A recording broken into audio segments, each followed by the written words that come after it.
বনের সাধারণ প্রাণীরা কুমিরের ধারে কাছে যেতেও ভয় পায়, কারণ কুমির হলো একটি মাংসাশী প্রাণী। এটি জলে বসবাসকারী সব ধরনের প্রাণী, এমনকি গবাদি পশুও ধরে খায়। সুযোগ পেলে তারা চিতাবাঘ থেকে শুরু করে হায়না কোনো প্রাণীকেই ছাড় দেয় না, এমনকি পানিতে নামলে সিংহকে আক্রমণ করতেও দ্বিধা করে না।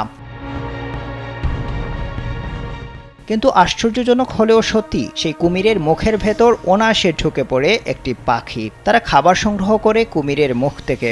পাখিটির নাম ইজিপ্টিয়ান প্লুভার বার্ড। প্রশ্ন হলো, মুখের ভেতর ঢুকে যাওয়ার পরও কেন এই পাখিকে কুমির খায় না?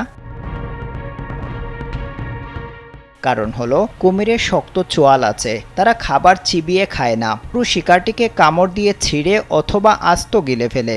এই কামড় দেওয়ার সময় মাংসের টুকরো তাদের দাঁতে আটকে যায়, এটি আর তারা বের করতে পারে না।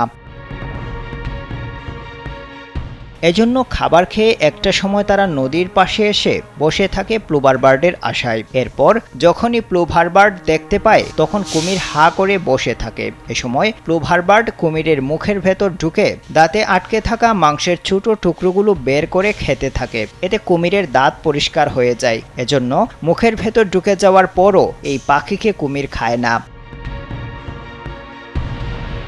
শুধু তাই নয়, কুমিরের মুখের ভেতর ঢোকা অবস্থায় প্লুভার বার্ড যদি দেখতে পায় অন্য কোনো প্রাণী কুমিরকে আক্রমণ করতে আসছে, তখন তারা চিৎকার শুরু করে দেয়। এতে কুমির বিপদ বুঝতে পারে এবং দ্রুত পানিতে নেমে যায়।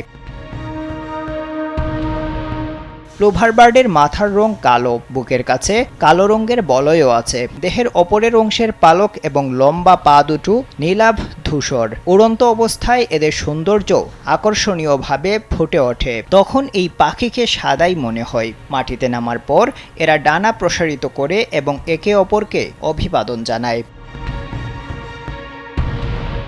বড় নদীর বালুচরে স্ত্রী প্লুভার বার্ড ডিম পাড়ে। বাসা ত্যাগ করার আগে বাবা ও মা পাখি ডিমগুলোকে বালি দিয়ে ঢেকে রেখে যায়। অতিরিক্ত চাপ এবং শত্রুর হাত থেকে ডিম রক্ষার জন্যই তারা এরকমটি করে।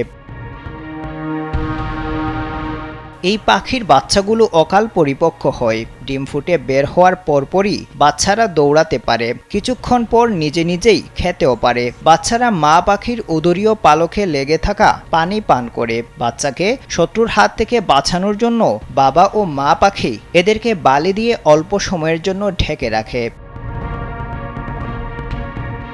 আফদাল হুসাইন, কালবেলা।